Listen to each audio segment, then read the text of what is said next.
Coucou les amis, bienvenue sur mon channel de la Tarot Reading. Donc aujourd'hui je voulais faire une lecture pour les personnes du signe zodiaque Bélier. Pour la période du 23 au 31 octobre 2020. On va voir un peu ce qui se passe ici avec vous. Merci beaucoup de bien vouloir vous abonner à mon channel et de cliquer sur la cloche qui est juste à côté du bouton abonner. Si vous avez besoin d'une guidance privée avec moi, les informations sont écrites dans mon commentaire juste en bas de la vidéo, ok? Voyons voir ce qui se passe ici avec les béliers. Cette lecture est une lecture générale, les énergies sont interchangeables. Et si jamais elles ne résonnent pas avec vous, je n'ai pas de message pour vous aujourd'hui. Voyons voir ce qui se passe ici avec les béliers. Hi, angels, please give me a reading for my Aries, please, from the 23rd through the 31st of October 2020.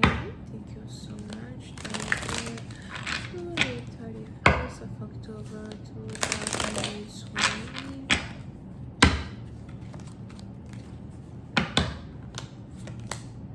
Les béliers. Les béliers, pour une certaine partie d'entre vous, on a ici quelqu'un qui veut vous parler d'urgence. On a ici quelqu'un qui veut vraiment avoir une conversation importante avec vous. Pour d'autres, c'est carrément un message officiel as well que vous risquez de recevoir somehow.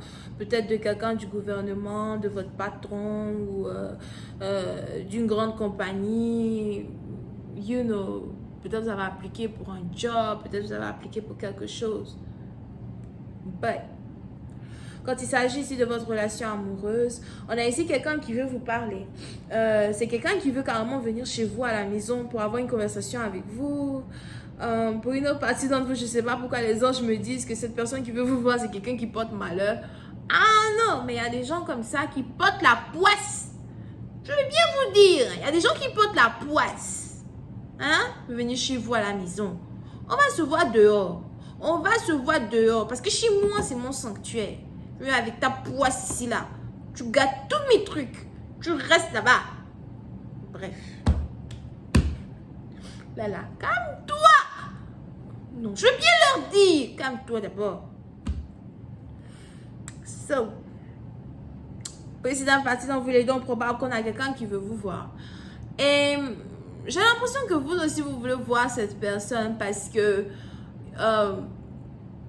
il y a une conversation qui n'a pas encore eu lieu entre vous et quelqu'un. Il y a quelque chose d'important peut-être que vous voulez clarifier avec une personne. Et pour vous, cette opportunité-là d'avoir une conversation, c'est peut-être une opportunité qui se représentera plus. Sur le président partant, vous, il est probable que vous essayez de toujours voir si c'est une bonne idée, somehow, de prendre la décision, d'accepter une invitation, d'aller voir quelqu'un, d'accepter que quelqu'un vienne. Je vous dis que la personne ne vient pas chez vous. En tout cas, d'accepter de voir quelqu'un. Mais il est aussi probable que c'est votre curiosité qui risque ici de vous amener à vouloir voir quelqu'un. Pour d'autres, peut-être aussi, vous allez dire à quelqu'un, non, on ne peut pas se voir, mais parlons au téléphone. Je n'ai pas envie de te voir, mais écris ce que tu as à me dire. You know? On a ici les anges qui me disent que si vous faites ça, on a ici votre partenaire qui risque de ne pas vous dire réellement ce qu'il voulait vous dire. Parce que je vois ici quelqu'un qui veut vous dire quelque chose de très, très, très important. Pour une autre partie d'entre vous, j'ai aussi l'impression que vous risquez de prendre du temps pour répondre au message de quelqu'un. Soit vous allez répondre après 4 heures de temps, ou encore c'est un message que vous risquez de recevoir à 16 heures. Et pour une autre partie d'entre vous, c'est juste peut-être que vous savez déjà ce que votre partenaire veut vous dire. Vous savez déjà de quoi votre partenaire veut vous parler et vous n'avez pas envie de parler de ça. C'est une situation qui est morte, c'est une situation qui est enterrée, c'est une situation qui n'a plus besoin d'être. C'est un partenaire qui vous a déjà montré son visage, you know.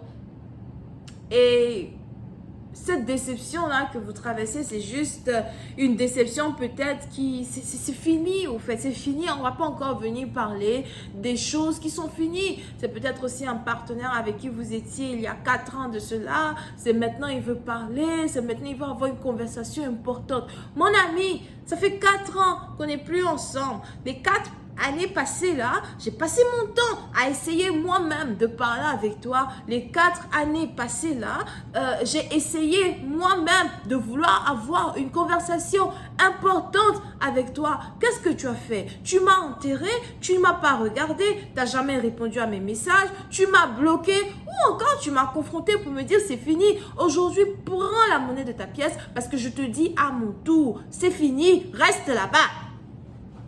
Et je ne suis même pas en train de blaguer au fait. Je ne suis même pas en train de te dire ça par vengeance. Parce que si tu rentres dans mon cœur et tu rentres dans mon énergie, tu vas te rendre compte à quel point je suis libre. Oh oui, je me suis détoxifiée de ta présence.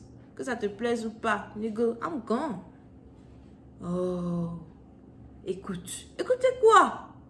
D'ailleurs même, c'est parce que même je te lis que tu trouves que tu as de l'importance. C'est parce que je te lis. C'est parce que je te laisse sur vue. Parce que quand tu laisses quelqu'un sur vue, la personne sait que tu as lu son message. Il y a un message qui ne va même pas être vu. Effacé dès qu'il est reçu. Ah mais oui, I'm telling you. Parce que pour cette partie d'entre vous, il est probable que vous avez ici affaire à une personne. C'est peut-être aussi quelqu'un avec qui vous êtes séparés le mois d'avril. Ou encore quelqu'un avec qui vous êtes séparés juste après 4 mois de relation. 4 mois de relation, 5 mois de relation. Vous êtes séparés. Pour d'autres, c'est peut-être 5 semaines. On ne va pas tout rentrer dans les détails parce qu'on a d'autres personnes ici à 5 jours de relation. Puis il est parti. Hein? So it's just like, pour essayer d'en partir dans vous, il y a des choses mortes que vous ne voulez plus expérimenter et que vous ne voulez plus réveiller. Que les morts restent avec les morts et que les vivants restent avec les vivants. C'est même écrit dans la Bible. C'est écrit dans la Bible. Je ne lis pas encore le Coran, mais je suis sûre qu'il y a une partie comme ça dans le Coran aussi. Vous allez être surpris de voir à quel point tous les livres sacrés se ressemblent. Vous allez être surpris. I'm telling you. Voilà pourquoi il y a certaines personnes qui sont spirituelles. Parce qu'ils lisent tout. Bref. Que les morts restent avec les morts et que les vivants restent avec les vivants. C'est fini. Je ne sais pas pourquoi tu veux qu'on vienne reparler de quelque chose que j'ai enterré moi-même. Et pour une autre partie d'entre vous, il est même probable que vous avez ici affaire à quelqu'un qui vous avait demandé de l'oublier. Ah oui, parce que vous savez, il y a différents genres de séparation. Il y a des séparations où celui-là même avec qui tu te sépares, hein? Il ne te dit pas non, oublie-moi, mets-toi avec quelqu'un d'autre. Il disparaît, il est parti, tu es là, tu pleures, tu comprends pas ce qui s'est passé. Bon, un jour, tu te dis, bon, merde, va chier. Là, ton vocabulaire. Merde va te faire foutre sur Pluton. Hein? J'ai pas dit, va faire caca. Anyway. Mais on a d'autres partenaires, par contre, qui ont un certain genre de manque de respect de la femme même en tant que telle, et qui ont carrément l'audace de vous dire, c'est peut-être aussi une femme qui vous a fait ça. On va pas mettre tout sur les hommes. Mais qui ont carrément l'audace de vous dire, malgré des émotions tellement intenses que vous avez déjà vécues ensemble, qui ont l'audace de vous dire, non, toi et moi, on ne peut plus être ensemble. Je te conseille d'aller te mettre dans les bras de quelqu'un d'autre. Je te conseille d'aller rencontrer quelqu'un d'autre. Il y a quelqu'un d'autre qui va être bien pour toi. La phrase que je déteste, c'est quand quelqu'un que tu aimes te dit, tu es une bonne fille, tu as beaucoup de qualités, tu es belle, tu es resplendissante. Je suis sûre qu'un jour, quelqu'un t'aimera. Et ça, c'est la phrase que je déteste. Il y en a ici quelqu'un qui vous avait dit ça. Il est là, comme un corbeau. C'est quelqu'un qui vote pour ta poisse. Il veut carrément venir. Oh oui, il faut qu'on parle. Parler de quoi? Parler de quoi? Tu es un très bel homme. Je pense pas qu'on a quelque chose à se dire. Hein? Si tu es célibataire, reste célibataire. Il y a forcément une femme qui va t'aimer. Reste là-bas. Je vais continuer cette lecture sur Vimeo. Pour tous ceux qui sont intéressés, je vous invite à cliquer sur le premier lien juste en bas de la vidéo pour avoir accès à la suite. On a les Verseaux et les Gémeaux. Bisous, bye.